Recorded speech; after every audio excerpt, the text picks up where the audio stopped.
스틱, 치피스 댄히스 지음, 웅진 지식하우스 출판.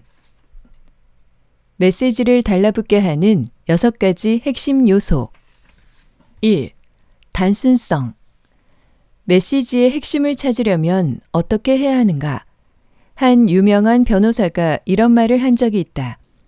만일 당신이 법정에서 10가지 주장을 펼친다면 설사 그 10가지 주장 모두가 더할 나위 없이 훌륭하다 할지라도 평결을 내리는 배심원들은 그중 단 하나도 기억하지 못할 것이다. 메시지의 핵심을 발굴하려면 우리는 결론을 내리는 명수가 되어야 한다. 무자비할 정도로 격가지를 쳐내고 중요한 것만을 남겨야 한다. 우리가 원하는 것은 요약문이 아니다. 가장 이상적인 형태는 속담이다. 메시지는 반드시 단순하고 동시에 심오해야 한다. 남에게 대접받고 싶은 대로 남을 대접하라는 황금률은 단순함의 궁극적 이상향이다. 이 단순한 한 문장이 얼마나 심오한 의미를 담고 있는지 보라. 이를 실천하려면 한평생이 걸려도 부족할 테니 말이다. 2. 의외성.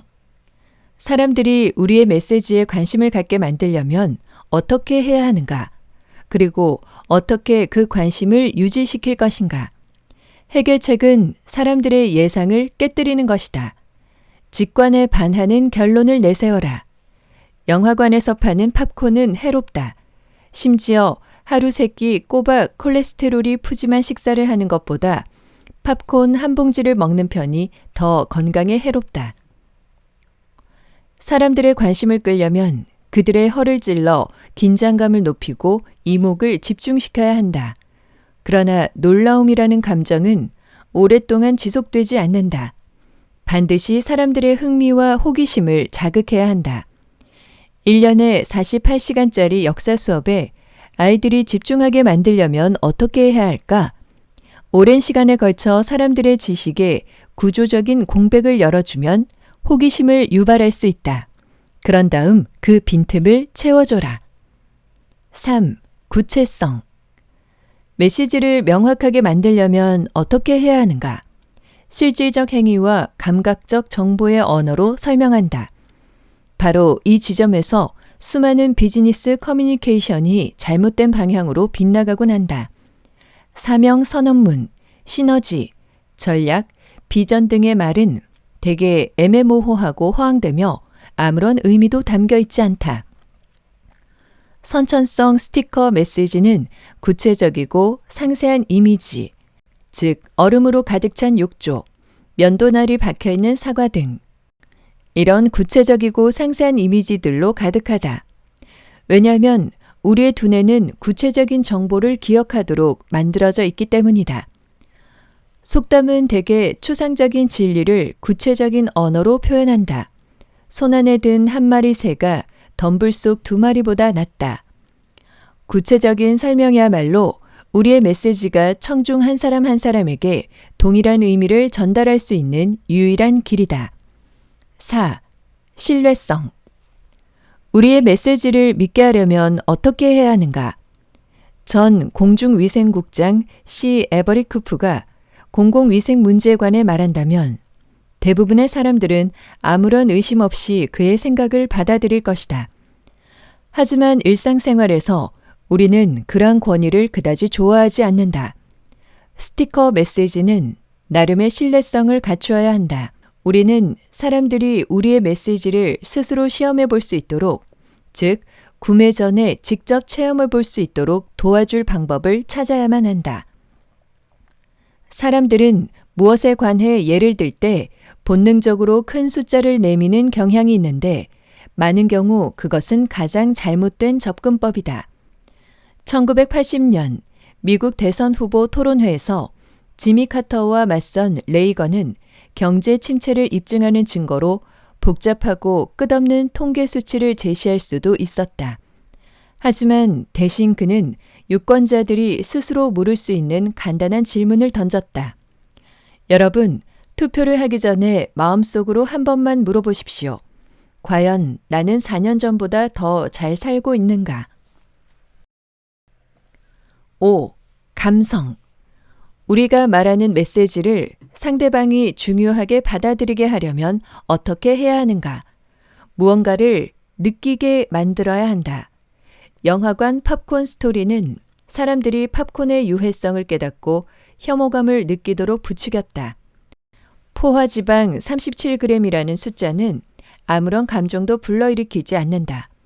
연구조사에 따르면 사람들은 빈민층 집단보다 한 개인에게 자선을 베푸는 경향이 더 크다. 우리는 같은 사람에게 감정을 느끼지 추상적인 개념에는 아무런 느낌도 받지 못한다. 때로 이 부분에서 가장 어려운 점은 자극을 해야 할 적절한 감정을 찾아내는 것이다. 이를테면 10대 흡연 청소년들에게 담배의 유해성을 상기시키는 것은 그리 효과적인 방법이 아니다. 하지만 거대 담배 회사에 표리부동한 행동을 알려줌으로써 반발심을 자극한다면 금연 열풍을 훨씬 강하게 일으킬 수 있다. 6. 스토리. 우리가 말한 메시지대로 상대방이 행동하게 하려면 어떻게 해야 할까? 스토리를 들려주어라.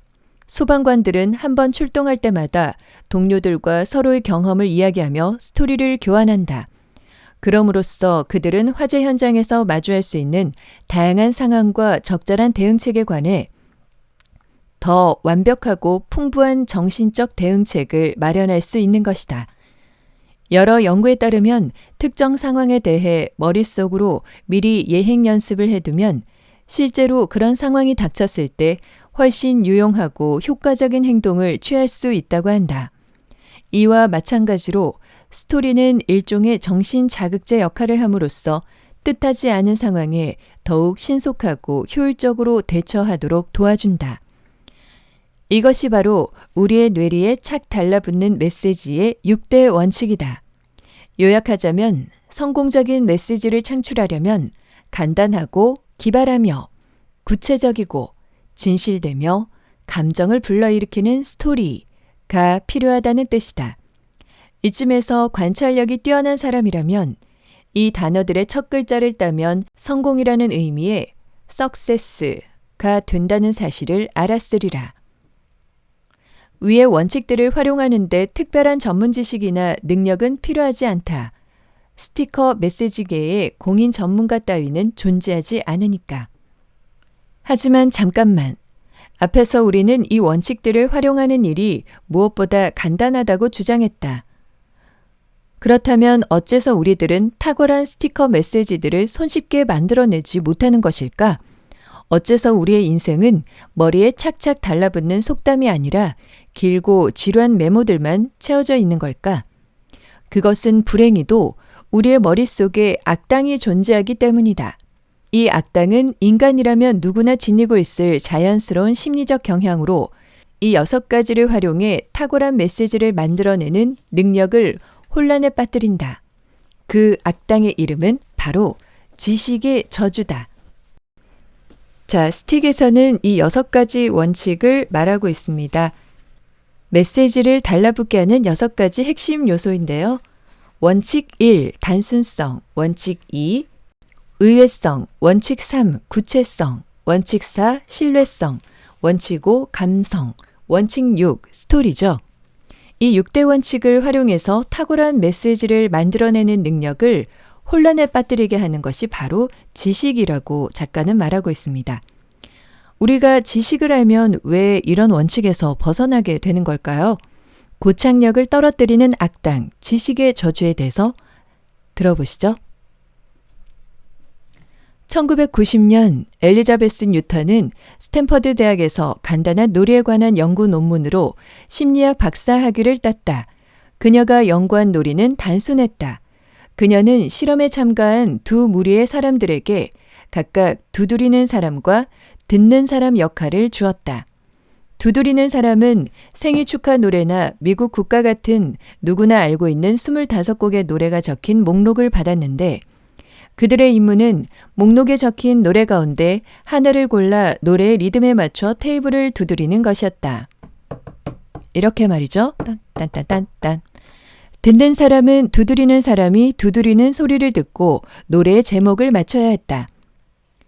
듣는 사람의 임무는 상당히 어려웠다. 뉴턴의 실험 과정에서 선택된 노래는 모두 120곡이었는데 듣는 사람들은 그중 2.5%, 즉 단 3곡밖에 맞히지 못했다. 그러나 이 실험 결과가 심리학적으로 흥미로운 이유는 따로 있었다. 듣는 사람이 노래의 제목을 예측하기 전에 뉴턴은 두드리는 사람에게 상대방이 정답을 맞힐 확률을 짐작해보라고 했다. 두드리는 사람들의 대답은 50%였다. 실제로 메시지를 제대로 전달할 확률은 40번 가운데 1번에 불과했음에도 두드리는 사람들은 가능성을 반반으로 생각했다. 그 이유는 도대체 무엇일까? 두드리는 사람들은 테이블을 두드릴 때 머릿속에서 노랫소리를 듣는다. 어디 한번 직접 해보라. 딴딴딴딴딴 딴딴 따다다다단딴 딴딴. 그러네요. 머릿속에서 노랫소리가 나오네요. 국가의 리듬에 맞춰 책상을 두드려 보라. 어디선가 음악 소리가 들려오지 않는가? 머릿속에 익숙한 선율이 흐르지 않는가? 하지만 듣는 사람에게는 그 음악이 들리지 않는다. 그들의 귀에 들리는 것은 조금 이상한 모스 부호처럼 아무런 의미도 없는 딱딱 소리뿐이다. 두드리는 사람은 듣는 사람이 멜로디를 알아맞히지 못하는 것을 보고 당황했다. 어떻게 그럴 수 있지? 이 정도면 누워서 떡 먹기잖아. 듣는 사람이 생일 축하 노래를 미국 국가라고 대답했을 때 두드리는 사람의 표정을 당신도 봤어야 한다. 뭐 이런 바보가 다 있담? 일단 정보, 즉 노래의 제목을 알게 되면 두드리는 사람은 더는 알지 못한다는 느낌을 이해할 수 없게 된다. 테이블을 두드릴 때 그들은 맞은편에 앉은 사람이 음악이 아닌 단순하고 단절된 몇 개의 타격음밖에 듣지 못한다는 사실을 이해하지 못한다. 이것이 바로 지식의 저주다. 일단 무언가를 알고 나면 알지 못한다는 것이 어떤 느낌인지 상상할 수 없게 되는 것이다. 우리가 아는 정보가 저주를 내린 셈이다. 또 이러한 저주는 우리의 지식을 타인에게 전달하기 어렵게 만든다. 우리는 이제 듣는 사람의 심정을 2번 다시 느낄 수 없기 때문이다. 두드리는 사람과 듣는 사람의 이런 게임은 날마다 세계 곳곳에서 재현되고 있다. 그들은 회사의 CEO와 일선 직원들이고 교사와 학생이며 정치가와 유권자, 마케터와 고객, 작가와 독자다.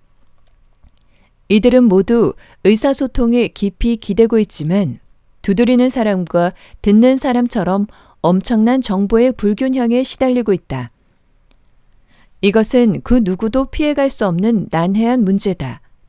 CEO는 30년 동안 날마다 비즈니스적인 논리와 관습을 되새김질했을 테고 그러한 과거를 거꾸로 돌리는 것은 엎질러진 물을 주워 담지 못하는 것처럼 불가능한 일이다. 이미 알고 있는 것을 배우지 않은 상태로 되돌리는 일은 불가능하다. 지식의 저주로부터 확실히 벗어나는 방법은 오직 2가지뿐이다. 첫째는 아예 일찌감치 아무것도 배우지 않는 것이고 둘째는 메시지를 받아들여 변형하는 것이다. 이 책은 당신에게 메시지를 변형시켜 지식의 저주로부터 벗어나는 방법을 알려줄 것이다. 앞서 말한 6가지 원칙은 당신이 사용할 수 있는 최고의 무기니 체크리스트로 활용하기 바란다. 자, 그렇다면 부하 직원들에게 주주가치를 극대화해야 한다고 주장하는 CEO에게로 돌아가 보자. 그의 메시지는 단순한가? 그렇다. 동시에 짧고 간결하다. 하지만 속담과 같이 유용한 단순성이 부족하다. 의외성을 지니고 있는가? 천만의 말씀. 구체적인가? 전혀. 믿을 만한가? CEO 입에서 직접 나왔다는 것 말고는 전혀. 감정을 유발하는가? 아닌 것 같다. 스토리를 내포하고 있는가? 눈 씻고 찾아봐도 없다. 자, 그럼 이번에는 1962년 존 F 케네디 대통령이 주창한 앞으로 10년 안에 인간을 달에 착륙시키고 무사히 지구로 귀환시킨다는 사명선언은 어떨까? 단순한가? 물론이다. 의외성을 지니고 있는가? 그렇고 말고 구체적인가? 감탄사가 나올 정도로. 믿음직한가? 어찌 보면 공상과학 소설처럼 들리기도 하지만 그 출처는 확실히 믿을 만하다. 감정을 유발하는가? 그렇다. 스토리는 최소한의 형태로 존재한다. 존 F 케네디가 평범한 CEO였더라면 이렇게 말했을지도 모른다. 우리의 사명은 팀 중심적 혁신과 전략적인 주도적 확립을 통해 항공우주 산업 분야에서 국제적인 리더가 되는 것이다. 그러나 다행히도 케네디는 오늘날의 CEO보다 훨씬 뛰어난 직관력을 지니고 있었다. 그는 불명료하고 관념적인 사명은 사람들의 마음을 사로잡거나 고취시키지 못하리라는 사실을 잘 알고 있었다. 케네디의 달 착륙 사명은 지식의 저주를 뛰어넘은 모범적 사례라 할 수 있다. 그것은 이후 10년 동안 수백만 명의 행동에 지대한 영향을 미친 진정 탁월하고 아름다운 메시지였다. 성공하고 싶은가? 그렇다면 당신이 해야 할 첫 번째 일을 알려주겠다. 단순해져라. 그런데 어떻게 하면 단순해질 수 있을까? 자, 이 책의 제목은 스틱이라고 하는데요. 스틱은 달라붙는 이라는 뜻입니다. 스티커라고 하죠. 1초 만에 착 달라붙는 메시지. 그래서 착 달라붙는 메시지라는 그 의미 때문에 스틱이라고 책 제목을 지었습니다.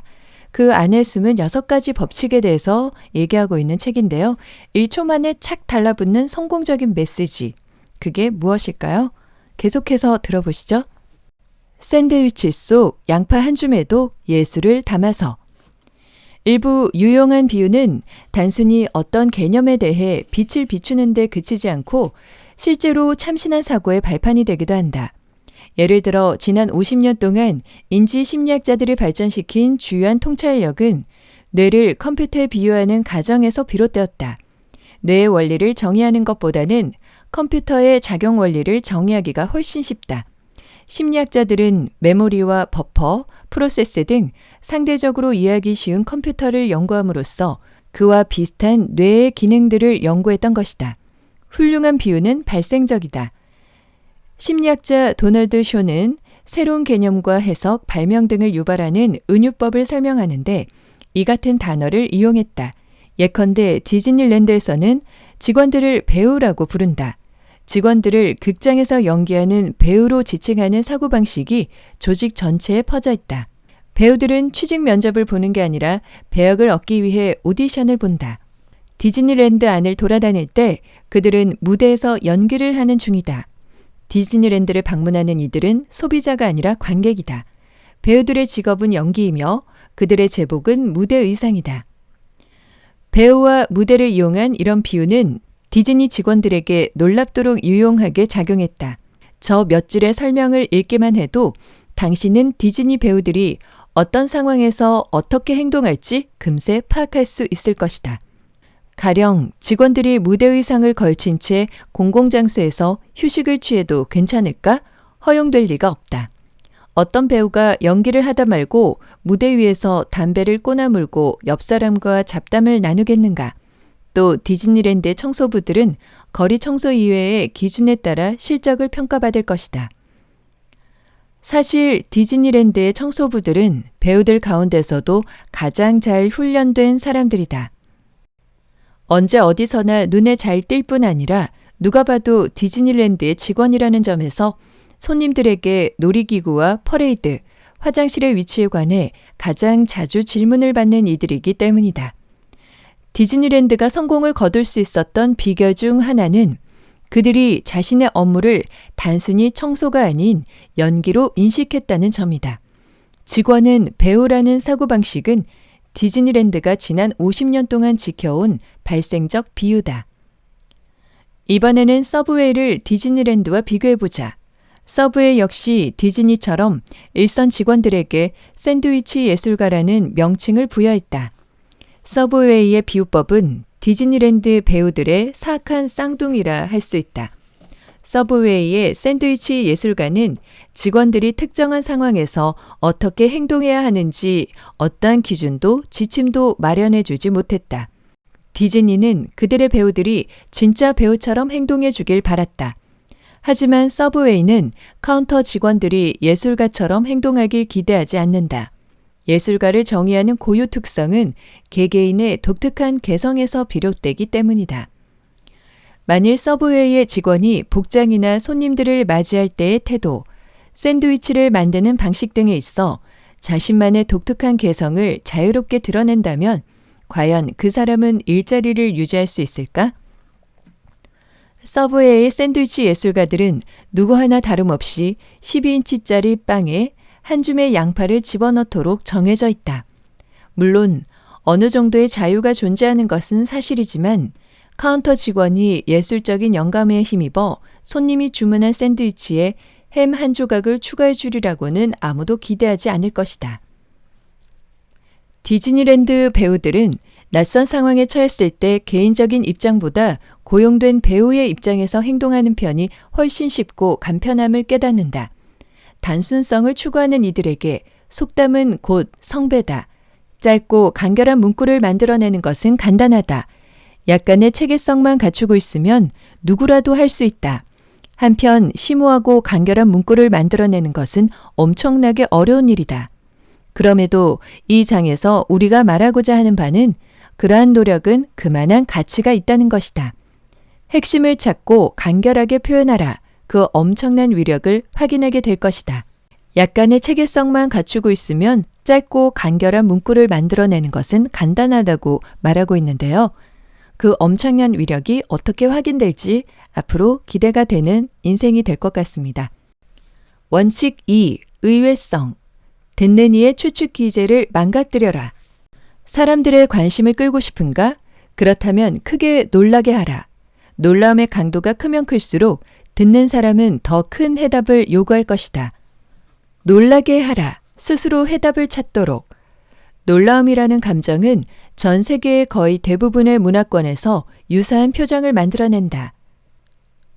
눈썹이 치켜 올라가면 눈이 커지고 시야가 넓어진다. 즉, 깜짝 눈썹은 더 많은 것을 보기 위한 신체적 반응이다. 눈썹을 치켜 올리는 것 외에도 우리는 놀라움을 경험하면 여러 가지 반응을 보인다. 입을 벌리고 턱을 떨어뜨린다. 순간적으로 말문이 막히고 온몸에 힘이 빠진다. 새로운 정보를 받아들여야 하는 순간이 닥치면 우리 신체는 말이나 움직임을 완전히 멈추길 원하는 것이다. 허를 찌르는 메시지는 고착성이 가장 강한 스티커 메시지다. 예상치 못한 충격을 받으면 우리는 주의를 집중하고 그 자리에서 멈춰서서 골똘히 생각하기 때문이다. 음모 이론들 가운데 다수가 아무도 예상치 못한 사건이 갑작스레 일어났을 때 발생한다는 사실을 발견했다. 일례로 젊고 매력적인 사람이 갑자기 죽어버리는 경우를 들 수 있다. 존 F 케네디, 마릴린 몬로, 엘비스 프레슬리, 커트 코베인의 충격적인 죽음을 둘러싼 그 수많은 음모 이론들을 생각해보라. 90세 노인이 아침에 시체로 발견된다고 해도 그런 소문이 떠돌까? 놀라움은 어째서 우리가 놀라게 되었는지 그 해답을 추구하도록 만든다. 놀라움의 강도가 크면 클수록 우리는 커다란 해답을 요구한다. 사람들의 관심을 끌고 싶은가? 그렇다면 크게 놀라게 하라. 그러나 놀라움만을 추구하다가는 자칫 커다란 문제를 야기할 수 있다. 속임수의 영역으로 넘어갈 수 있기 때문이다. 닷컴 버블이 절정에 이른 1990년대 후반, 많은 벤처 회사들이 자사의 브랜드를 각인시키기 위해 수백만 달러의 광고비를 퍼부었다.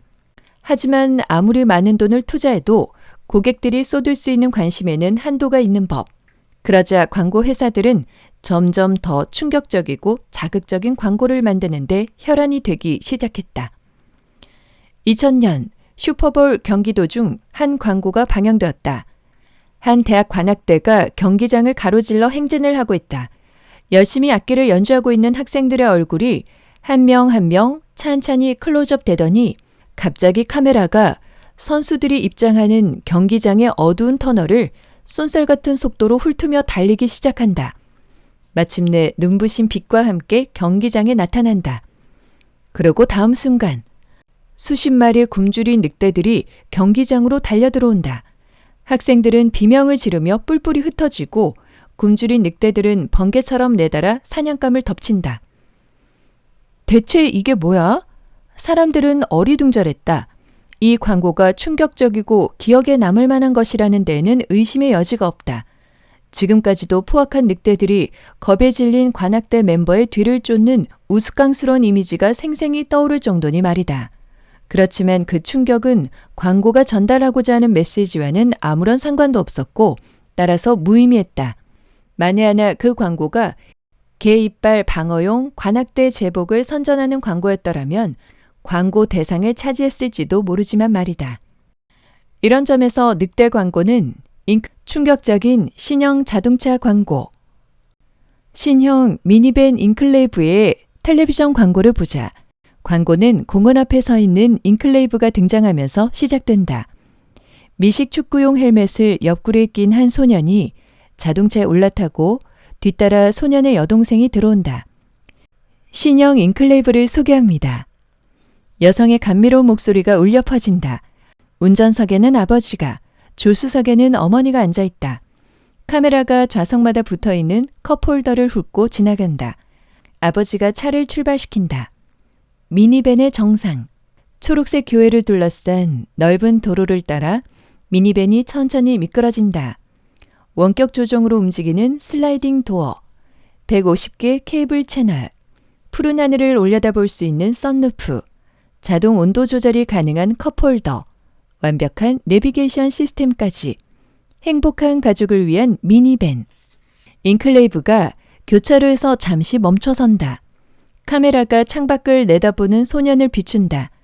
하늘을 찌르듯 우뚝 솟아있는 훌륭한 나무들이 창문에 반사된다. 파란불이 켜지자 아버지가 교차로로 진입한다. 그리고 바로 그 순간 차 한 대가 번개 같은 속도로 미니밴의 옆구리를 향해 돌진한다. 쾅! 무시무시한 충돌 사고가 일어난다. 폭발음과 함께 유리 조각이 와르르르 쏟아지고 금속 차체가 마치 종이장처럼 우그러진다. 화면이 갑자기 검은색으로 깜깜해지더니 문장 하나가 서서히 떠오른다. 이렇게 될 줄 모르셨죠? 문장이 사라지고 다른 문장이 나타난다. 사람들은 늘 잊어버립니다. 자동차 경적 소리가 시끄럽게 울려 퍼지는 가운데 검은 화면 위에서 몇 마디 단어가 반짝인다. 안전띠를 꼭 매세요. 언제 어디서나. 인클레이브라는 미니밴은 존재하지 않는다. 이 광고는 다른 비영리 단체나 정부기관의 요청을 받아 공익광고를 제작하는 시민단체인 미국 공익광고협회가 만든 광고다. 1942년에 설립된 공익광고협회는 제2차 세계대전 때 유행한 사소한 말 한마디가 배를 침몰시킨다 에서 가장 최근에 음주운전을 못하게 하는 친구가 진짜 친구다에 이르기까지 수많은 광고를 성공시켰다. 인클레이브 광고는 이들이 만든 다른 많은 광고들과 마찬가지로 스티커 메시지의 두 번째 특성을 강조한다. 바로 의외성이다. 인클레이브 광고는 충격적이다. 자동차 광고에 대한 우리의 도식을 산산조각 내기 때문이다. 우리는 평범한 자동차 광고가 어떤 식인지 알고 있다. 픽업 트럭은 울퉁불퉁한 암석들이 박힌 산등성이를 과감하게 달려 올라간다. 스포츠카는 구불구불 텅 빈 도로를 쏜살같이 질주한다.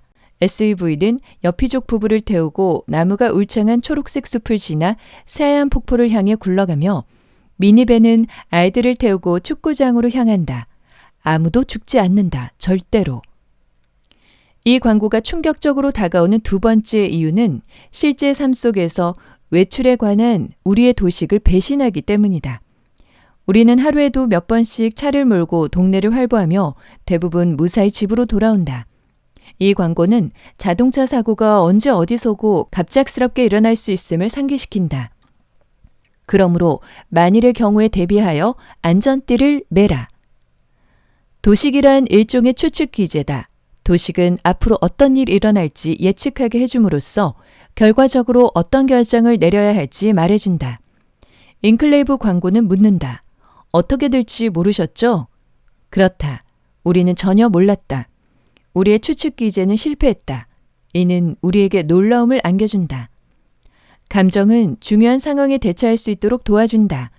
우리가 다른 방식으로 사고하고 행동할 수 있도록 만반의 준비를 시킨다. 분노는 싸움을 부르고 두려움은 도주를 돕는다. 그러나 감정과 행동의 관계란 참으로 미묘하다.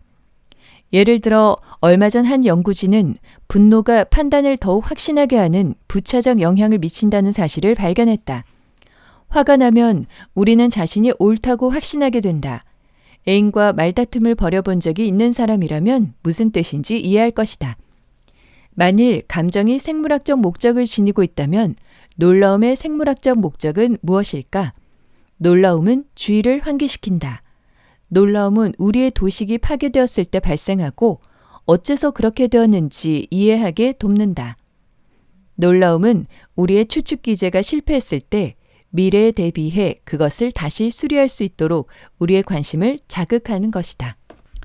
원칙 5. 감성. 감성이 담긴 메시지는 행동하게 만든다. 도대체 왜 수학 공부를 해야 하는 거야? 세상의 모든 수학 교사들은 학생들로부터 두 가지 질문을 받는다. 왜 이런 게 필요하죠? 이걸 도대체 어디다가 써먹죠? 이번 클리닉에서는 그 질문에 대답하는 세 가지 방법에 대해 살펴보자. 비포. 1993년에 열린 모두를 위한 대수학이라는 컨퍼런스에서 어째서 대수를 공부해야 하는가라는 질문에 대해 다음과 같은 답변들이 제시되었다. 대수학은 구체적인 것을 토대로 일반적인 것을 이해하는 과정을 제공한다. 대수는 개별로 구성된 집합 속에서 패턴을 발견하는 도구이며 스스로 사고하고 다른 이들과 소통하는 데 필요한 언어를 발전시킨다. 대수학은 우리를 둘러싼 세계를 이해하는 데 필요한 상징을 조작할 수 있는 능력을 키워준다. 대수학은 수학 모델을 통해 우리 주변의 세계를 이해하는 데 유용한 도구를 제공한다. 클리닉 1. 이 메시지는 지식의 저주가 어째서 문제가 되는지 극명하게 드러내고 있다. 짐작컨대 그 컨퍼런스는 대수학 전문가들이 바글거리는 곳이었을 것이다. 그리고 참석자들은 전문가들이라면 쉽게 이해하고도 남을 대답들을 쏟아내었을 것이다. 하지만 제발 좀 정신 차리길. 대체 어떤 학생들이 대수는 우리를 둘러싼 세계를 이해하는 데 필요한 상징을 조작할 수 있는 능력을 키워주는 거야. 라는 말을 듣고 대수의 세계에 뛰어들겠는가? 앞서 제시된 대수학의 정의는 논리적으로 보일진 몰라도 그것을 공부하는 이유로는 형편없는 변명이다. 우리는 학생들이 대수학에 관심을 갖고 그것을 각별히 여기게 만들 메시지가 필요하다. 다음은 우리가 인터넷에 떠다니는 몇몇 예시 가운데 하나를 참고해 만든 답안이다. 애프터 1. 내가 가르치는 학생들이 어째서 수학을 공부해야 하느냐고 물을 때마다 이렇게 대답하곤 한다. 그건 고등학교 졸업장을 받아야 하기 때문이야. 앞으로 네가 들을 모든 수학과 과학 수업에는 수학과 관련된 지식이 필요하기 때문이야. 좋은 대학에 들어가려면 수학 점수가 좋아야 한다. 만일 네가 대학에 진학하지 않는다고 해도 수학에 관한 지식은 집을 구매하고 예산을 작성하는 데 도움이 될 거야. 우리 오빠는 최첨단 기술을 연구하는 회사에서 판매 사원으로 일하고 있어. 그도 학창시절에는 수학 때문에 늘 골치를 썩었지만 그때 열심히 공부한 덕택에 지금처럼 분석 능력을 향상시키고 고객들에게 더 나은 프리젠테이션을 할 수 있게 되었단다. 클리닉 2. 이 교사는 실용적인 사례를 이야기함으로써 지식의 저주를 피해가고 있지만 여전히 매슬로의 하위 단계에 머물러 있다. 어째서 수학을 공부해야 하는가? 첫 번째 이유, 그래야 하기 때문이다. 두 번째 이유, 더 잘하려면 그래야 하기 때문이다. 이 글의 첫 번째 동기는 자기 존중이다. 능력을 발휘하고 다른 이들에게 인정받고 좋은 지위에 오르고자 하는 욕구 말이다. 이 글에서 가장 효과적인 부분은 저자의 오빠에 관한 설명이다. 저자의 오빠는 성인이 된 후에 수학이 얼마나 유용한지 깨달았는데 이는 켈플스의 광고처럼 존중의 욕구에 호소하고 있다. 다음은 인터넷에서 고등교사들이 이 주제에 관해 토론을 하던 중 고등학교 수학교사인 딘 셔먼이 올린 글이다. 애프터 2. 표준 방정식 수업을 할 때마다 우리 학년 학생들은 이렇게 묻곤 했다. 이런 걸 대체 어디다가 써먹죠? 이런 질문을 받을 때마다 나는 많이 괴로웠고 그래서 내가 가르치는 내용을 정당화하기 위해 모든 방법을 다 강구해 보았다. 하지만 이제 나는 이렇게 대답한다. 아마 없겠지. 아무데도 써먹지 못할 거야. 그런 다음 나는 아이들에게 사람들이 엿기를 들어올리며 운동을 하는 것은 어느 날 갑자기 누군가가 그를 바닥에 쓰러뜨리고 몸 위에 엿기를 올려놓은 것을 대비하기 위해서가 아니라고 말해준다.